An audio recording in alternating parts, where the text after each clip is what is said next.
Salut à tous, dans cette vidéo, je vais vous présenter Fastboard Logic Pro 4. Allez, c'est parti. Alors, pour tous ceux qui ne savent pas ce qu'est Fastboard Logic Pro, je vous invite à aller voir la vidéo dédiée à cet effet. Cependant, petit résumé rapide, Fastboard permet l'utilisation du logiciel Logic Pro, un logiciel de MAO permettant à faire de la musique, des podcasts, de l'audiovisuel, bref, vous avez compris, quand on est mal ou non-voyant, quand on est utilisateur de VoiceOver, avec des raccourcis spéciaux, de la vocalisation, un workflow adapté, bref, vous avez compris le concept. Rentrons dans le vif du sujet. Pour cette année, les amis, on rigole pas. Je vous présente une grosse mise à jour, une grosse version, et qui plaira, je pense, à beaucoup de personnes, notamment sur le côté de la transparence et de la facilité. Vous allez voir. Tout d'abord, Fastboard Logic Pro 4 prend en charge au minimum Logic Pro 10.7.7. Ok. Ensuite, pour tous ceux qui connaissaient avant les versions 1, 2 et 3, Fastboard ne se présente plus comme une application, mais il se présente maintenant comme un PKG.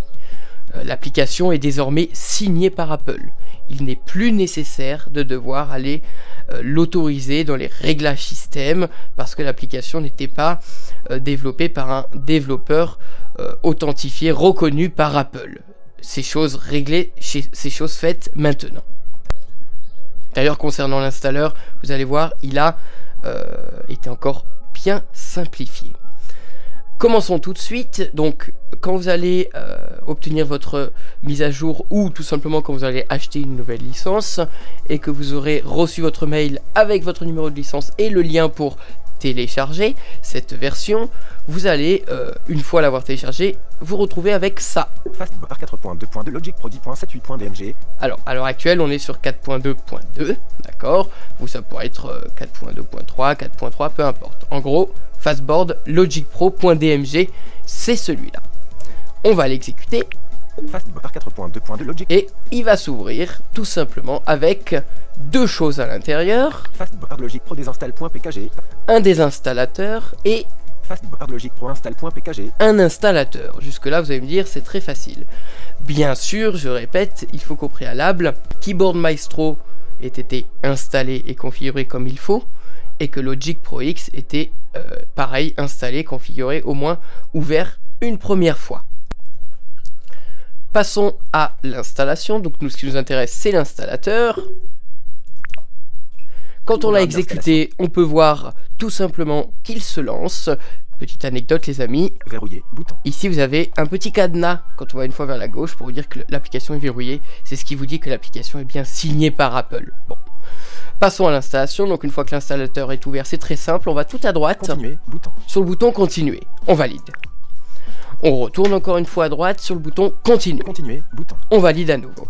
Entrée dialogue. Là on Pour arrive. poursuivre l'installation du logiciel, vous devez accepter les termes du contrat de licence du En gros, il faut accepter les termes tout simplement. Accepter, bouton. C'est pas compliqué, on va sur la droite et on va sur accepter. Installer, bouton. Et là on a le bouton installer. Mot de passe application. Là il nous demande le mot de passe ou si vous avez un Mac avec Touch ID de le placer. Ensuite, le Mac peut vous demander des Programme autorisations. Installer. Dialogue. Programme d'installation. Il peut vous demander par exemple l'autorisation d'accéder au bureau, documents, etc. Quoi qu'il arrive, à chaque fois que l'installateur va vous demander une autorisation, vous l'autorisez bien sûr, d'accord? Ensuite, là on a entendu la petite sonnerie comme quoi le PKG a fini son installation. Donc on va continuer l'installation en se déplaçant sur la droite. Tableau. On a un tableau qui est apparu, donc là on va avoir l'installation classique comme on pouvait le connaître à l'époque avec Fastboard. Entrée tableau. Ligne sur On va choisir notre langue, anglais, français canadien France et France. ou français France. Ok, par défaut. Là, il va vous demander de rentrer votre licence ou, si c'est déjà fait, si elle est déjà enregistrée bien sûr, il va juste vous dire qu'elle est bien reconnue et que tout est bon. Donc on a juste à faire continuer. Tableau. Ici, on va choisir notre échantillonnage de nos projets qu'on utilise. Pour mon cas, je suis en 48. 48 000 Hz. Et on valide. C'est simple, jusque là. OK, par défaut. Vous aurez remarqué un petit changement de son d'installation de Fastboard. Quand on entend ce son, bien sûr, c'est pour nous dire que Fastboard est installé. Après le fait de choisir l'échantillonnage, quand on a choisi 48 comme dans mon cas par exemple, l'installeur peut vous demander à nouveau des autorisations, notamment Keyboard Maestro souhaiterait contrôler, etc., etc. Quoi qu'il arrive, on fait toujours OK quand une demande est affichée, d'accord? Donc là, l'installateur nous dit que c'est terminé, donc on va cliquer sur le bouton OK. OK, par défaut. Programme Voilà, et là on va attendre que Logic se lance pour finir l'installation. Fenêtre, version 10.78, bouton et la cible de la session. Fastboard.logix. Voilà. Donc, pour finir l'installation, c'est très simple. Le raccourci pour exécuter Fastboard a évolué. Pour ceux qui connaissaient à l'époque, ce n'est plus le raccourci comme avant avec CTRL plus petit que. Le raccourci est devenu Option Escape. Apple, menu, barre des commandes. Application. Fastboard voilà. Logic Pro 4.22, dialogue. Fastboard Logic Pro 4.22, statut actuel, Fastboard désactivé. Donc c'est très facile, c'est une fenêtre qui est apparue avec un tableau. Il nous dit que Fastboard est désactivé, on l'a entendu. On va se décaler une fois sur la droite. Tableau. On a le tableau, et ici on va y retrouver quoi? Entrée tableau, ligne sur Fastboard désactivé. La possibilité de désactiver Fastboard. Fastboard étendu. Fastboard étendu pour la version étendue. Fastboard portable. Fastboard portable, ou sinon Note de version. les notes de version. Bon, pour le cas d'exemple, aujourd'hui on va prendre Fastboard étendu. étendu. Sur tableau. On va aller à droite sur OK, par défaut, bouton. Fastboard Logic Pro. Fastboard Logic Pro 4.22, activé en configuration étendue. voilà. Donc là, il vient bien de nous confirmer par un petit son et par la confirmation vocale que Fastboard Logic Pro est bien activé en version étendue.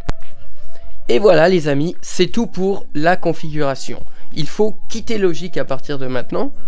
Donc, Ne pas enregistrer. commande Q, Souhaitez-vous enregistrer? et on va choisir surtout ne pas enregistrer. Annuler, ne pas enregistrer. Sachant que nous sommes sur le projet de modèle qui servira justement à être un modèle à la création des futurs projets. Donc on ne fait surtout ne pas enregistrer pour pas modifier ce modèle. Programme d'installation. Et voilà, on a fermé et on a configuré Logic. Là, quand on va quitter Logic, on va revenir sur le programme d'installation. Il faut juste cliquer sur fermer, Fermé, par défaut. tout à droite, pour nous dire que Fastboard est bien installé, tout est bien configuré, tout comme il faut. Finder. Et voilà, c'est terminé. Concernant le rang des nouveautés, accrochez-vous les amis, il y a de quoi faire.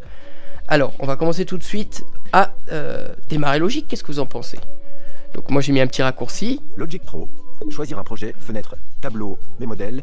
Première mise à jour, vous remarquerez que là, la fenêtre de Logic s'est créée, et j'arrive sur une fenêtre me proposant que faire. Donc là, les réglages sont bien faits de base par défaut. Ne touchez rien si vous souhaitez juste créer un nouveau projet, où vous allez tout à droite sur le bouton Choisir, par défaut. choisir, parce que le projet, le modèle Fastboard est bien présélectionné, donc vous avez juste à le valider. D'ailleurs, c'est ce que je vous conseille de faire.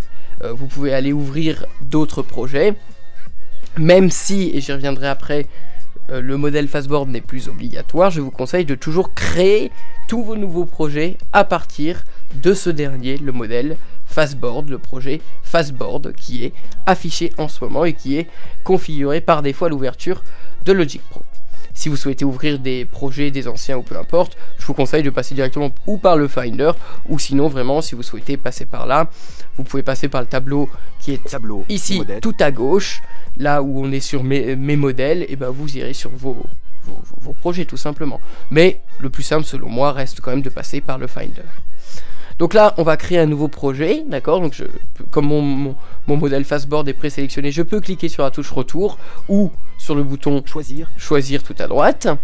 Son nom .logix. Première nouveauté, vous avez vu que mon projet s'est créé, je n'ai pas eu de message d'erreur. Souvenez-vous, à l'époque, au premier lancement de Fastboard, une fois qu'il a été installé, il y a un message d'erreur qui apparaissait pour nous dire que le modèle n'existait pas, etc. C'est un problème qui est maintenant réglé, donc le message d'erreur n'apparaîtra plus. Justement, continuons dans le rang des nouveautés. Comme je vous l'ai dit, le modèle Fastboard n'est plus obligatoire, mais fortement conseillé. Je m'explique. Le modèle Fastboard permet de créer un projet avec la bonne présentation graphique, au bon fonctionnement de Fastboard et permettant à avoir les bons éléments à l'écran pour que Fastboard puisse fonctionner tout comme il faut et que VoiceOver se comporte tout comme il faut. Cependant, si vous créez un projet sans un modèle Fastboard, ou si vous ouvrez un ancien projet par exemple qui a été fait avec une ancienne version, voire sans Fastboard, ou si vous ouvrez un projet que quelqu'un vous a envoyé donc d'une autre machine, vous avez un raccourci qui est Option, Maj et la touche F1 qui va permettre Apple, menu, barre des commandes, réinitialisation de la configuration de Fastboard Logic Pro 4.22. Voilà, de réinitialiser ce qu'on appelle la configuration Fastboard, donc d'appliquer la bonne présentation graphique. Cependant, voilà, je vous conseille pour être tranquille dès le début de venir, quand on crée un nouveau projet, le faire à partir du modèle Fastboard. Sinon, si c'est pas le cas, vous avez ce raccourci Option Maj F1 et qui va venir appliquer tous les bons réglages utilisateurs et pour que vous puissiez bien utiliser également exactement Fastboard. A savoir que quand on va démarrer Fastboard pour la première fois ou quand on souhaite en changer par exemple de Fastboard portable à étendu ou en désactiver, il va également s'assurer que la configuration soit la bonne. Donc si maintenant je passe en désactivé ou en autre mode de Fastboard, et ben il va faire comme si je faisais Option Maj F1, c'est-à-dire s'assurer que la présentation et la configuration soient OK. Donc voilà, vous avez deux modes, on va dire, pour vous assurer que tout soit toujours OK. Également, bien sûr, quand on quitte Logic et qu'on le réouvre, bien sûr, ça va de soi que Fastboard reste dans l'ancien mode sélectionné. Maintenant, si j'éteins ma machine et je rallume la machine, ou je quitte Logic et je le rouvre, et comme je suis en Fastboard étendu, il me remettra en Fastboard étendu. Jusque-là, ça n'a pas changé, et c'est très pratique d'ailleurs. Continuons les mises à jour. Alors, vous le savez, c'était un débat qui a duré très longtemps, le problème de Fastboard étendu et Fastboard portable. Oui, comme vous le savez, il y a deux manières d'utiliser Fastboard, en version étendue avec un clavier étendu, c'est-à-dire avec un pavé numérique, et la version portable, c'est-à-dire sans clavier étendu. Il s'avère que c'était un peu problématique parce que à l'époque, les deux versions étaient quand même relativement différentes, beaucoup de raccourcis étaient très différents, en termes de maintenance, gestion, voire développement. Pour nous, c'était beaucoup de boulot, et pour vous, bah, surtout si vous deviez passer d'une version à l'autre, c'était pas très cohérent, parce qu'il se peut, hein, voilà, on est dans une configuration de studio, de bureau, bah, si on a un clavier étendu, on peut travailler en mode étendu. On se retrouve dans le train, dans l'avion, ou peu importe, dans un cas de figure où notre clavier étendu n'est pas disponible, on peut vouloir travailler en version portable. Et c'est d'ailleurs le but de ces deux versions. Le problème, c'est qu'à l'époque, toutes les questions se sont posées. Est-ce qu'on revient à une seule version? Comment on fait? Et les amis, j'ai l'excellente nouvelle, je le dis bien, de vous proposer toujours deux versions, mais qui ont été un peu remaniées. Alors pour ceux qui sont un peu frileux sur le changement de raccourci clavier, je parle bien d'une évolution et non pas de changement pour changer, mais certains raccourcis clavier ont quand même changé contrairement aux anciennes versions de Fastboard, ce qui permet aux deux versions, portable et étendue, d'être les plus proches possible. Les seules différences entre les versions portables et étendues sont les différences du pourquoi justement ces versions existent, c'est-à-dire les options de transport, les options étendues qui sont sur la version étendue, de déplacement de tête de lecture, d'enregistrement, d'armement solo, etc. Tout ça qui est sur le pavé numérique en version étendue a été déplacé sur le clavier AZERTY en version portable. Donc tout ce qui sont vraiment les options de transport. Tout ce qui n'était pas essentiel a été combiné sur les mêmes touches, qu'on soit en étendu ou en portable. Donc pour certaines personnes qui utilisent la version portable ou étendue et qui vont remarquer qu'il y a certains raccourcis qui ont changé, je vous rassure, il n'y aura pas d'autres changements à l'avenir, c'est juste pour pouvoir faire cohabiter mieux ensemble ces deux versions et pour qu'à l'avenir ce soit plus simple pour tout le monde, surtout quand on doit basculer d'une version à l'autre, en termes de cohérence, en termes de facilité d'apprentissage et en termes de logique également, vous allez le voir par la suite, et surtout pour nous aussi également, en termes de développement et de travail dessus. Par exemple, le changement concerne l'évolution, concerne principalement le fait d'avoir regroupé un maximum de fonctions en termes de priorité. Donc, tout ce qui est à base de F1, F2, F3, ça existe toujours, mais on a rajouté la combinaison CTRL et MAJ. Je m'explique. Je vais pas revenir sur les anciens raccourcis de l'époque, mais écoutez les nouveaux. Je vais peut-être pas pouvoir tous les faire parce que la vidéo elle va être très longue, mais pour vous donner un exemple. La quantification. Contrôle, Escape. Menu coche, non. D'accord? Ronde. Blanche. Etc. etc. Tableau. Si je souhaite le mode de quantification intelligente ou manuelle, contrôle, mage, Escape. Menu. Quantification intelligente. Voilà. Quantification. Coche. Quantification classique. Tableau. Ok? Et bien sûr, tout ce que je vous dis là, c'est pour les deux versions, hein, étendue et portable. Petite parenthèse, je parle des deux versions, mais je parle de toutes les langues. Toutes les langues, justement, vont être logées à la même enseigne. À l'époque, il y avait beaucoup de différences entre le clavier QWERTY, AZERTY, QWERTY anglais, QWERTY français, etc. Là, maintenant, tout le monde est logé à la même enseigne. Au moins, c'est plus facile. C'est coordonné pour tout le monde. Pour la maintenance, c'est plus facile. Pour l'apprentissage également. C'est pour ça que le démarrage de Fastboard est passé sur Option Escape. C'est universel. C'est des touches qui ne changeront pas, qu'on soit en anglais, en français, en QWERTY, en AZERTY, en ce que vous voulez. Voilà. Continuons pour les quelques évolutions. Si on fait CTRL F1, 4/4 menu. On va avoir le choix de l'armature du projet. Donc en 4x4, etc. Tableau. Et si par exemple je souhaite choisir la note de mon projet, CTRL maj F1. Do majeur, menu. Do majeur, Music flat sign majeur. etc. etc. Do majeur. Ah.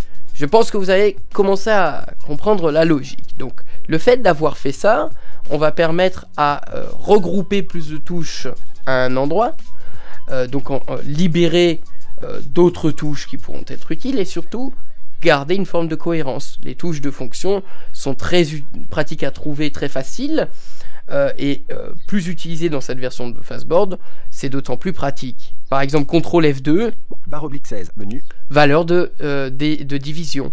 Quand même facile à trouver. Armature, bout. Et si maintenant je fais CTRL maj F2, menu. Magnétisme, sous-menu. Là on a le choix du magnétisme ou du mode glissement. Donc j'ai essayé de regrouper tout ce que j'ai pu regrouper, tout ce qui était à peu près logique et cohérent pour aller les uns avec les autres. Autre petit exemple, les fondus. Eh bien les fondus, CTRL F11 va nous permettre d'insérer un fondu entrant. Application. Hop là. Dialogue. Durée fondu entrant. Intervalle 0 à plus 99 999.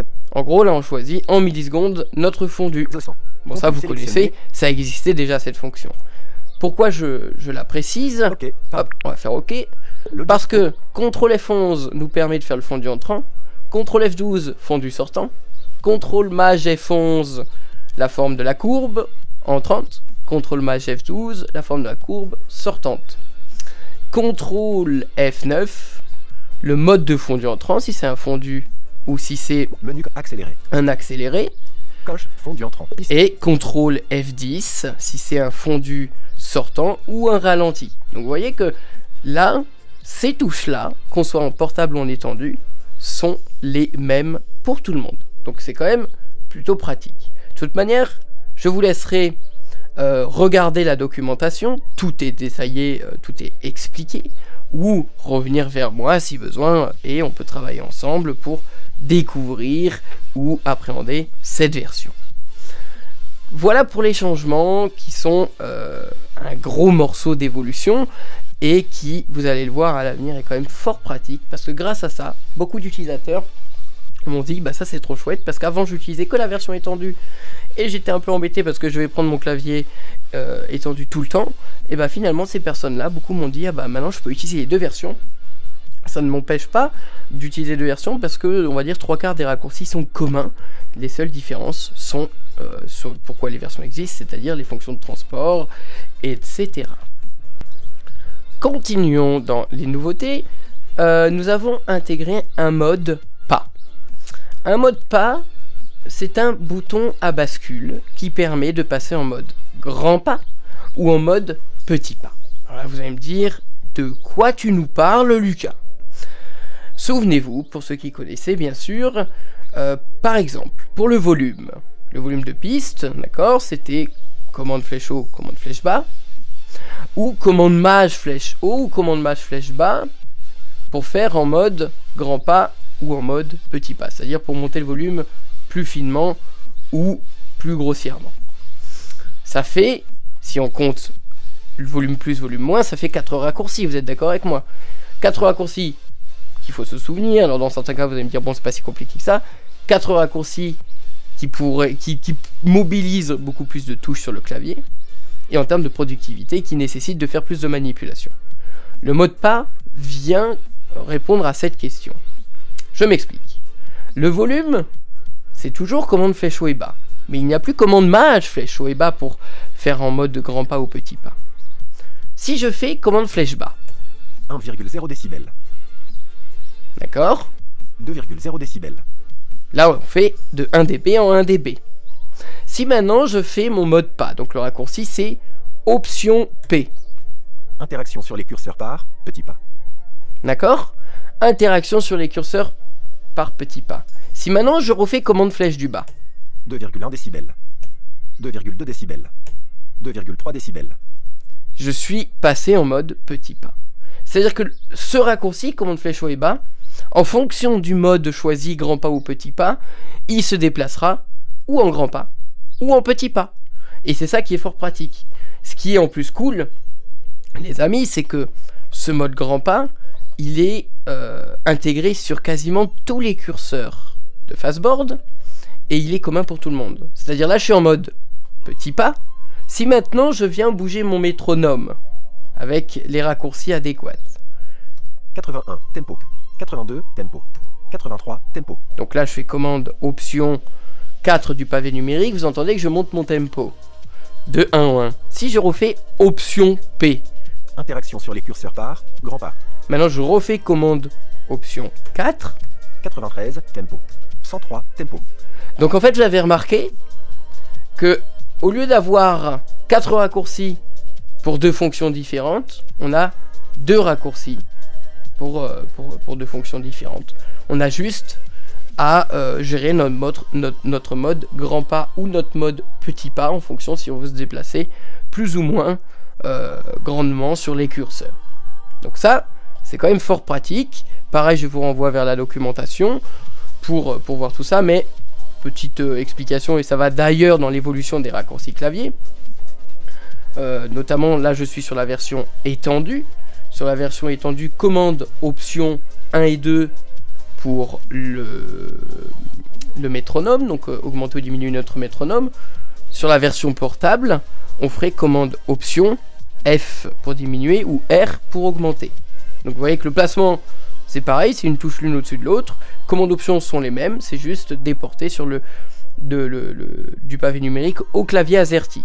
Donc tout a été pensé et il y a une logique partout pour qu'il y ait une similitude au niveau de la gestuelle, même si c'est pas sur les mêmes touches. Par exemple, autre exemple, commande option 5, c'est pour le VariSpeed, commande option 5, commande option 2 du pavé numérique en version étendue, d'accord.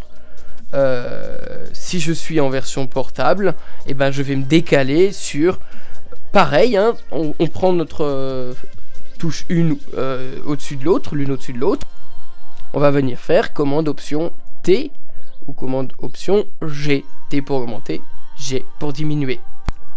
Voilà en gros pour le nouveau fonctionnement des curseurs avec ce fameux mode curseur.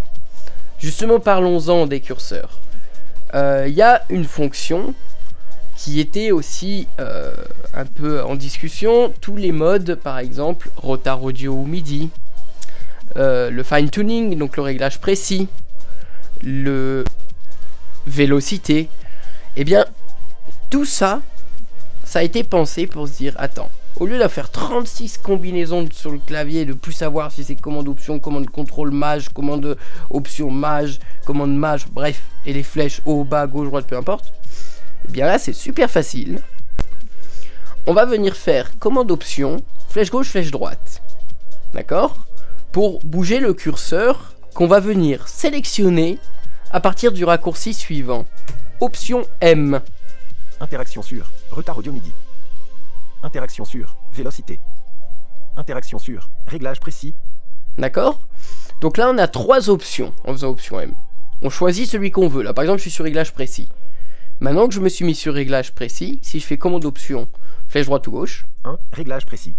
2. Réglage précis. Et en plus, ça va aussi avec le mode pas. Si je fais option P pour être en grand pas. Interaction sur les curseurs par grand pas. 12. Réglage précis. 22. Réglage précis. Vous voyez la puissance du truc? Avec peu de raccourcis clavier. C'est très facile. Tiens, là je suis sur réglage précis, je n'ai plus envie, j'ai envie de basculer sur... Interaction sur retard audio MIDI. Par exemple. Et là maintenant je vais venir faire commande option et les flèches droite ou gauche. 10. Retard audio. 20. Retard audio. Ah, parfait, mais c'était trop grand pas. Hop. Interaction sur les curseurs par petit pas. 19. Retard audio. 18. Retard audio. Voilà. Vous avez compris le principe? Et donc grâce à ça, vous aurez remarqué qu'on a supprimé énormément de raccourcis clavier pour essayer de les combiner et pour avoir moins à devoir penser, à réfléchir, à se poser 36 000 questions. Passons à une petite nouveauté suivante, fort pratique d'ailleurs, quelque chose qui était demandé depuis très longtemps. Hypothèse, j'ai plein de régions, d'accord, plein de projets, j'ai plein de pistes, plein de régions, tout un tas de trucs. Il y a quelque chose un peu idiot à l'époque, c'est qu'avec les raccourcis clavier, on ne pouvait pas connaître précisément la position de notre région sans utiliser notre tête de lecture ou nos locators. Alors vous allez me dire, oui, mais c'était faisable. Tout à fait que c'était faisable. Cependant, c'est pas l'idéal. Hein, parce que des fois, on travaille à un endroit, donc là, la tête de lecture, on souhaite qu'elle reste à l'endroit où elle est. Des fois, les locators sont à un autre endroit et on aimerait qu'ils restent à l'endroit où ils sont parce qu'ils sont placés quelque part où on travaille avec. Mais à côté de ça, on aimerait bien connaître la position d'une région qui serait quand même pratique. Hein. Bon. Eh bien, c'est chose faite maintenant. On sélectionne une région et on va venir faire maj P. Sans nom hashtag 1 commence à une mesure, un battement, une division, un tic et se termine à 2 mesures, un battement, 2 divisions, 29 tics. Vous voyez? Je n'ai ni déplacé ma tête de lecture pour aller se mettre dessus grâce aux anciens raccourcis qu'on utilisait, déplacer la tête de lecture au début ou à la fin de la région sélectionnée, ce qui nous permettait d'avoir l'information. Je n'ai ni utilisé les locators en les posant et même en utilisant la fonction locator automatique pour énoncer la position des locators. Non, là c'est une fonction qui va, en fonction de la région qui est sélectionnée, vous donner sa position sans rien d'autre. Et ça, c'est quand même pas mal les amis, qu'est-ce que vous en pensez? D'autant plus que cette fonction, elle est très souple. Par exemple, si je bascule mon projet non plus en mesure, Utilisez la grille musicale, coché. mais en heures, minutes, secondes. Ce qu'on vient d'entendre à l'instant, avec le raccourci adéquat, commande option maj G, je viens de passer en mode grille musicale. Écoutez, si je fais maj P, Sans nom hashtag 1 commence à 1 heure et se termine à 1 heure 2 secondes 493 fractions de seconde. voilà. Donc juste en changeant le mode, eh ben, cette fonction va s'adapter. Donc c'est vachement pratique pour ceux qui font du podcast par exemple, et pour ceux qui n'ont pas besoin de connaître en mesure la position des éléments, etc. Pour à qui ces personnes-là, bah, ça va pas leur parler naturellement. Quand on fait de l'audiovisuel par exemple, quand on travaille sur un film, c'est pareil. Quand on travaille en millisecondes, en secondes, en minutes ou en heures, bah, on n'a pas besoin de savoir en mesure. Donc grâce à ça, ça nous permet de faire cette action. Autre petite fonction fort utile, on a pu retirer tout un tas de commandes clavier qui étaient rarement utilisées par les utilisateurs, qui étaient des états. Ah tiens, est-ce qu'elle est monitorée, la piste? Est-ce qu'elle est armée, la piste? Enfin bon, là je vous donne les globaux, mais il y en avait tout un tas. Est-ce qu'elle est gelée? Est-ce qu'elle est protégée? Est-ce qu'elle est activée? Etc. On avait plein de raccourcis que personne vraiment ne connaissait parce que bah, ça fait beaucoup à se souvenir. Bon. Bah là on a quand même réfléchi et on s'est dit, on peut pas faire une fonction qui énonce tout d'un coup. Et oui, CTRL D. Détail de la piste audio 1, une région, volume, moins 2,3 dB, panoramique, 0 centre, activation de piste, activé, muet, désactivé, solo, désactivé, protection de piste, désactivé, gel, désactivé, armement, désactivé, monitoring de l'entrée, désactivé. Cette piste n'appartient à aucun groupe. C'est pas mal quand même. Le nombre de régions, savoir l'appartenance des groupes, les états, des solos, des monitorings, etc. Et en plus, ce qui est cool, c'est qu'en fonction de ce que vous voulez que ça vous annonce, par exemple dans la tête de piste, vous savez, vous avez le solo, l'armement, etc. S'il y a des trucs qui vous intéressent pas, il suffit d'aller les désactiver dans les réglages de votre en-tête de piste. Et cette fonction se calquera sur ce qui sera présent également dans la tête de piste. Donc si par exemple pour vous les fonctions solo et mute vous intéressent pas, ou gel, armement, activation vous intéressent pas, il suffira juste d'aller les enlever dans les réglages de votre en-tête de piste, et cette fonction se calquera sur les paramètres disponibles. Un peu comme si vous étiez voyant et que vous regardiez avec vos yeux les états, les différents états des paramètres proposés à l'écran. C'est pas beau ça, c'est hyper également adaptable. Et d'ailleurs, le petit retour des fonctions à double appui. Si je fais un double CTRL D, Application. un petit son pour nous dire que l'action a bien été comprise. Un tableau qui apparaît, et dans ce tableau, les amis, je vous le donne en mille. Tableau. Qu'est-ce qu'il y a? Entre une région. Volume, moins 2,3 dB. Volume, moins panoramique, 0 centre. Activation de piste, activé. Muet, désactivé. Solo, désactivé. En gros, je passe sur tous mes paramètres. Si vous voulez voir qu'une seule chose, ou avoir visuellement, en gros, quand je dis visuellement, voilà, savoir exactement ce qui s'y trouve sans que VoiceOver les énonce un après l'autre, bah là vous avez un tableau avec tous les états en temps réel à l'intérieur regroupés dans ce tableau. C'est pas mal ça non plus. Continuons dans les nouveautés. On va passer aux effets audio. Emily d'ailleurs, on va en insérer, tiens. Menu gauche, aucun module. Jusque là ça n'a pas changé, CTRL E. Delay designer. On va insérer un délai. Audio, Hop. dialogue. Audio 1. Mon effet est inséré. D'accord? Tiens, je vais aller en insérer un deuxième. Menu gauche, aucun module. Bit channel Q. Sous-menu. Un petit channel EQ. Audio 1. Dialogue. Audio. Voilà. Fermé. Zoom de. Bon. Hypothèse, j'en ai ajouté plein. Je ne sais plus ce que j'ai comme effet. Et le but de Fastboard est d'éviter de devoir passer son temps à naviguer puis interagir. Gardons la navigation et l'interaction pour les choses où on n'a pas le choix, ou les choses où vraiment c'est, on va dire, irremplaçable. Mais ça, jusque-là, on pouvait pas faire autrement que ou d'aller dans la tranche de console, dans l'inspecteur, et voir les effets, ou utiliser le raccourci qui existe toujours d'ailleurs, je vous rassure, ouvrir le slot 1, 2, 3, 4, mais ça, si on sait pas qui est en quelle place, en quelle position, c'est plus compliqué. Et d'ailleurs, on vient aussi pallier un autre problème. Comment faire pour activer rapidement ou désactiver un effet, le supprimer ou le remplacer? Allez, pas plus de suspense, allons-y. CTRL M les amis. Système, application. Choisissez un module dialogue. Choisissez un module de module S chargé sur la tranche de console audio 1 de mode. C'est pas mal ça, non? Pareil, une fenêtre vous indiquant un petit résumé, le nombre de modules sur la piste et son nom. À droite un petit tableau. Tableau. Entrée tableau. Channel Q. Activé. Channel EQ activé. Delay activé. Delay Designer activé. Ok? On va aller se mettre sur le Channel EQ. Channel Q. Activé. Et là, on va sortir de l'interaction. Sur tableau. Annuler. Bouton. Là, c'est un bouton annulé si on souhaite arrêter l'opération. Ou sinon, on va faire continuer. OK. Par défaut. Bouton. Pardon, ok. Ouvrir le module. Par. Et là, on a trois choix. Ouvrir le module. Par défaut. Ou le bouton ouvrir le module pour ouvrir la fenêtre. Menu des modules. Bouton. Ou le menu, si par exemple, je souhaite le remplacer ou le supprimer.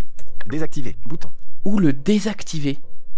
Par exemple, c'est ce que je vais faire. Logic Pro. Hop. Son nom point Logix. Je viens de cliquer dessus, voilà, mon Channel EQ est désactivé. On va le vérifier, qu'est-ce que vous en pensez? Système.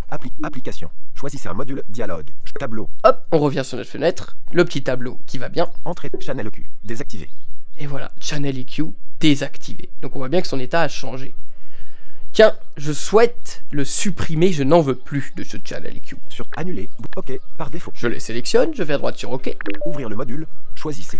Et là, je vais aller sur Menu des modules. Bouton. Menu des modules. Menu. Hop là, un petit module Application. qui s'ouvre. Alerte. OK. Par défaut. Bouton. Là, on peut avoir, bah justement, tiens, si c'est la première fois Dialogue que vous système. l'ouvrez, vous pouvez avoir des fois, hein, quand on installe Fastboard et qu'on fait des nouvelles opérations pour la première fois, une autorisation de pilotage. Ne pas autoriser. Keyboard Maestro use Apple Script to control very. Voilà, en gros, est-ce qu'on autorise certaines manipulations? Bah, on va faire OK, hein.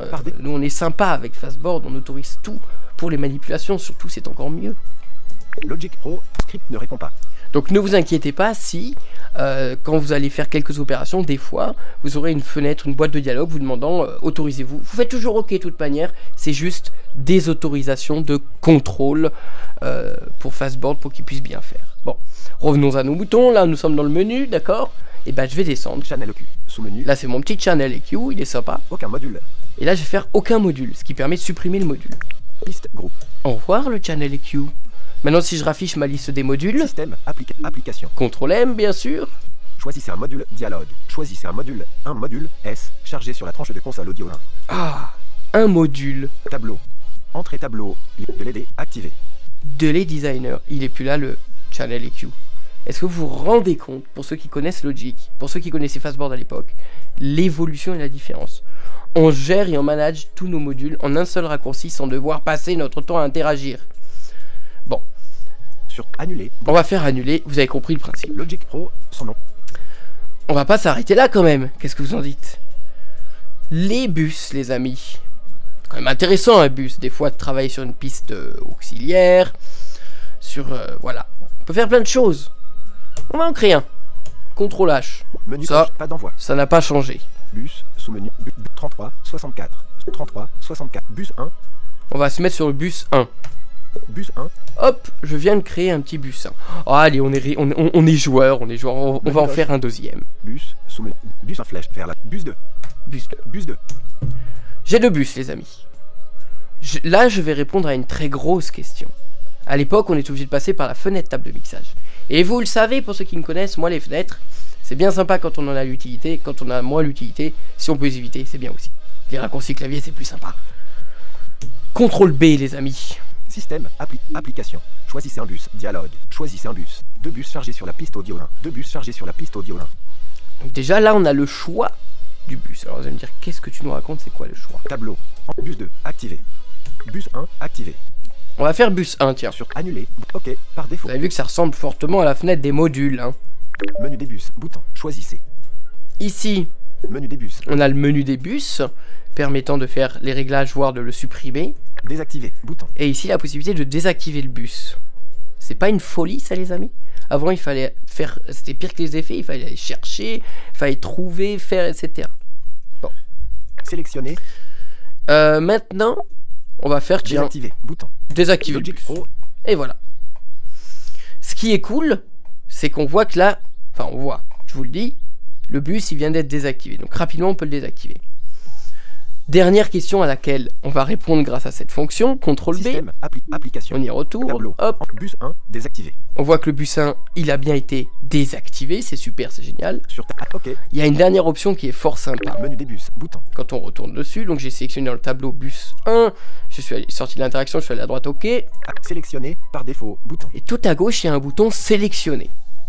Si je clique dessus, Logic Pro, son nom point Logix, son... il va en fait me sélectionner mon bus. Ça va permettre, vous savez que dans la table de mixage de l'inspecteur, on n'a que deux tranches de console. La tranche de console de la piste active et la seconde, la tranche de console de sortie. En l'occurrence, le stéréo out de base. Sauf si on a des bus. Des bus, si on en a un, c'est cool. Parce qu'il va venir se placer à droite. Donc on pourra y travailler directement dessus. Cependant, si on en a plusieurs, comment on fait? Parce qu'on a que deux tranches de console dans la table de mixage de l'inspecteur. Bah, vous allez me dire, oh bah il faut passer par la fenêtre table de mixage. Oui, mais si vous faites ça, vous n'avez plus vos raccourcis, vous n'avez plus rien. C'est pas drôle, non? Donc le bouton sélectionner permet, tiens, de pouvoir sélectionner le bus. Par exemple là, j'ai mon bus 1 qui est sélectionné. Mais si d'un coup je dis, j'ai fini de travailler avec mon bus 1, non, je souhaite travailler avec mon bus 2 maintenant, parce que ça ne m'intéresse plus. CTRL B, application, tableau, bus 2, activé. bus 2, sur OK, par défaut, menu des OK, choisissez. et on va à gauche et on le sélectionne. Sélectionner par défaut, Logic Pro. Et voilà, notre bus 2 est maintenant actif. Regardez, là je suis dans la table de mixage de l'inspecteur. O2, partiellement masqué. Aux 2. Bon, il dit O, mais il dit pas bien VoiceOver. Mais Aux 2, on voit bien qu'il nous a sélectionné l'auxiliaire de Audio 1, partiellement masqué. Et à gauche, on a notre tranche de console. Vous voyez, on a quand même un sacré step en avant là pour la gestion des bus et tout. Mais c'est pas fini, c'est pas fini. Sur inspect. Il y a une fonction qui est là, les amis, qui pour le moment fonctionne, mais on n'a pas de retour de vocalisation. Commande Shift, flèche haut et bas, permet d'augmenter ou diminuer l'envoi du bus. Vous savez, il y en a ce fameux petit robinet où on peut envoyer le signal de la tranche de console principale au bus. Par défaut, il est à infini. Et ben il faut l'augmenter. Et ben commande Shift flèche haut ou bas, l'augmente ou le diminue. Pour le moment, il parle pas. Il le fait, mais il parle pas. On l'entend avec nos oreilles, c'est déjà pas mal. Si on veut savoir quel valeur on est, il faut aller dans la tranche de console concernée et aller voir le niveau d'envoi, d'accord? En l'état des choses, ça fonctionne. La seule chose, c'est que ça parle pas. Bon, on l'entend avec nos oreilles, donc dans l'absolu, le principal c'est que ça s'entende et que ça fonctionne. Mais ça, c'est quelque chose qu'on va faire en sorte que ça parle prochainement, vous inquiétez pas. Bon, c'est bien beau tout ça, mais vous allez me dire, ok, mais il manque encore quelques petites choses, non, je sais pas, t'es sympa, mais ça veut dire que si on veut travailler sur notre piste auxiliaire, bah, il faut tout se faire à la pogne, quoi, il faut tout faire à la main, parce que tout simplement, y a pas de raccourci. Que nenni, les amis. Le petit raccourci option T est appelé à l'accueil. Interaction sur tranche auxiliaire. Pas mal ça. Interaction sur tranche de console. C'est sympa ce qu'il nous dit là. Option T permet de basculer tous les raccourcis qui travaillent sur la tranche de console, volume, panoramique, effet audio, envoi, les réglages, tout ce qui concerne la tranche de console, même le solo et le mute. D'ailleurs, et bah ça permet de la basculer sur la tranche de console auxiliaire. Donc si on a sélectionné actuellement le aux 2 et qu'on souhaite travailler sur cette auxiliaire 2, c'est trop cool. Interaction sur tranche auxiliaire. Et voilà, et là maintenant tous mes raccourcis, qui soient CTRL E pour insérer un effet, qui soient tous les raccourcis de tranche de console, n'agiront pas sur la tranche de console principale de la piste, mais sur la tranche de console auxiliaire qui se trouve à droite. Et là, je pense que la boucle, elle est bouclée. Qu'est-ce que vous en dites? Franchement, là, les amis, je pense que c'est du chapeau, c'est du lourd, non? Qu'est-ce que vous... Franchement, c'est pas mal, non? Les amis, je vais accélérer un petit peu quand même, parce que je veux pas que ce soit trop long pour vous, hein. Et il y en a encore pas mal à voir. Donc on va mettre un petit coup d'accélérateur, comme on dit. Maintenant, les live loops sont totalement pris en charge. Les raccourcis sont là pour ça. On peut travailler autant en mode live loops qu'en mode région. Pour ceux qui savent pas ce que c'est, les live loops, c'est un peu comme un travail où on travaille un peu comme sur Excel, voilà. Pour ceux qui, c'est un tableau avec des cases, et au lieu de travailler de région en région, on travaille de case en case. Un peu comme Live, Ableton Live, pour ceux qui connaissent. Et il y en a des raccourcis qui permettent de basculer de l'un à l'autre. Cellule. Voilà, CTRL F5, on passe en mode cellule, donc en mode live loops. CTRL Maj F5. Activer contenu piste. On repasse en contenu piste, donc en mode région. Donc ça permet de switcher de l'un à l'autre. Et voire même CTRL F6. Activer la grille des live loops et contenu piste. Les deux en même temps. C'est pas mal. Franchement, c'est chouette. Hein. Activer la grille des live loops. Et là, c'est juste la grille des live loops. D'accord? Il y aura des raccourcis également dédiés. Je vous laisserai aller voir ça tranquillement. Justement, parlons-en de tout ça. Concernant les éditeurs tiers, les amis, nous avons apporté pas mal de raccourcis pour le step séquenceur. Le step séquenceur a été très fortement demandé. Donc le séquenceur pas à pas, hein, pour ceux qui se demandent en français comment ça se dit.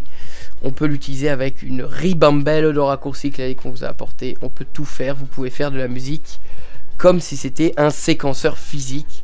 Tout est totalement accessible, je vous laisserai les voir dans la documentation. Justement, on a travaillé sur plusieurs éditeurs. Vous savez qu'il y en avait déjà quelques-uns avant, là on a bien travaillé dessus. Notamment sur la partition défilante. Hein, ça c'est quelque chose qui était aussi fortement demandé. On a aussi plein de raccourcis qui sont là. Quelque chose que je voulais vous donner aussi, les amis, une information importante. On a également simplifié les commandes. C'est-à-dire que vous pourrez retrouver les mêmes raccourcis dans le step séquenceur, dans la partition défilante ou dans le clavier d'entrée pas à pas. Là vous allez me dire comment ça? Eh bien, comme ce sont des éditeurs, les raccourcis clavier qui sont présents au sein de cet éditeur, qu'on a affecté et créé, bah, quand l'éditeur est ouvert, ils vont fonctionner. Quand l'éditeur est fermé, il va plus fonctionner. Et donc on s'est dit, bah, pour simplifier les choses, au lieu de créer des centaines de combinaisons différentes, réutilisons les mêmes combinaisons, mais en fonction de l'éditeur sur lequel on se trouve, elles vont faire d'autres choses. Et donc, je vous laisserai également aller voir le manuel ou de rentrer en contact avec moi si ça vous intéresse, pour pas que ça soit trop long non plus. En fonction de si vous êtes sur la partition défilante, le clavier d'entrée pas à pas, le step séquenceur, bref, vous allez pouvoir retrouver les mêmes combinaisons de touches, mais pour des choses différentes en fonction de l'éditeur sur lequel vous allez vous trouver. Et ça, c'est fort pratique, parce que moyen mémotechnique, on peut pas faire plus simple. pour aller plus vite et pour se dire tiens, je sais que dans la partition défilante ce raccourci il fait ça, mais je sais que dans le clavier d'entrée papa ce raccourci il fait ça, et pourtant c'est le même. Voilà, en gros, pour vous l'expliquer simplement et vous le schématiser simplement. Autre fonction qui était fort demandée aussi par les utilisateurs, le contrôle N qui permettait de basculer de stéréo à mono. Il avait que malheureusement 2 possibilités parce que c'est ce que propose le bouton dans l'inspecteur. Donc bon, nous on est assez simple, hein, on fait ce que ça propose. Mais en fait, ce bouton-là, il propose plus d'options, mais pour ça, il faut faire un clic droit dessus et tout, c'est chiant, il faut déjà s'y rendre dessus, il faut faire un clic droit, il faut amener la souris, bref, c'est... Bon, bref, c'est pas évident. CTRL N, Menu coche, hop stéréo, espace là. avec Logic. Et là, qu'est-ce qu'on retrouve? Mono. Mono, Coche, stéréo, gauche, droite, Surround. surround. Piste, groupe. Vous avez compris le principe, hein, c'est pas compliqué. En gros, on a tous les paramètres qui sont disponibles maintenant dans ce menu. Le CTRL N a bien évolué, c'est chouette, non? Bien sûr les amis, je peux pas vous faire toute la liste, hein, ce serait compliqué, mais des raccourcis ont été ajoutés, je vous laisserai aller voir ça, ou me contacter bien sûr, des nouvelles fonctions sont apparues, les documentations ont été mises à jour pour prendre en charge tout ça, bien sûr, comme vous l'avez vu, l'installeur c'est grandement simplifié, donc je tiens à le préciser, si vous souhaitez réinstaller Fastboard, vous ne trouverez plus d'application dans votre dossier application. Ce n'est plus nécessaire de faire quoi que ce soit, un copier-coller ou quoi. Non, maintenant on ne passe plus que par le DMG qui contient les 2 PKG, on choisit installer, désinstaller, et tout est uniquement par là et comme ça. Va être pris en charge comme matériel de chez Novation les Launchpad. Et ça ce sera prochainement, mais c'est en cours. Également nous avons toujours la prise en charge des interfaces de contrôle, hein, les Presonus, Faderport 8. Bien prochainement on devrait avoir la Faderport 1, la Mackie Control Pro de chez Mackie et la Behringer X-Touch Compact. Prochainement je pense qu'on va aussi avoir la X-Touch normale. Quelques petites fonctions par-ci et là que je peux vous donner. Connaître la position des locators. Commande Shift P. Locateur gauche, une mesure, un battement, une division, un tic. Locateur droit, 5 mesures, un battement, une division, un tic. Voilà, maintenant il n'y en a plus qu'un pour les deux. Pas besoin de raccourcis. On fait le raccourci, on a l'information, c'est plutôt cool. Les amis, je vous invite à me contacter si vous avez des questions. Par le biais des commentaires, par le biais du site web La Chaîne de Luc, par le biais de l'adresse mail lucasvolpi06@gmail.com, lucasvolpi 06@gmail.com. Vous pouvez même me contacter par WhatsApp. Vous trouverez mon numéro sur le site web. On peut même convenir d'un échange téléphonique. Vous savez, c'est mon métier. Je suis également formateur. Si vous avez besoin d'être formé sur Mac, sur Logic Pro, sur Fastboard, peu importe, n'hésitez pas à me demander, on peut travailler ensemble sans aucun souci. Et également, si vous êtes intéressé par cette version, à me contacter pour une nouvelle licence ou pour une mise à jour. Si vous avez des questions sur cette version, j'ai essayé de vous présenter le plus de choses. Bien sûr, hein, il y a plein de petites subtilités sur lesquelles j'ai pas pu revenir. En tout cas, les amis, si vous êtes intéressés, vous avez toute autre question, n'hésitez pas, je suis là pour ça. Je vous laisse revenir vers moi, j'espère que cette petite vidéo vous aura plu. Si vous avez toutes questions, interrogations, n'hésitez pas, faites-vous plaisir. Passez une bonne journée, je vous souhaite une bonne continuation musicalement. Salut à tous.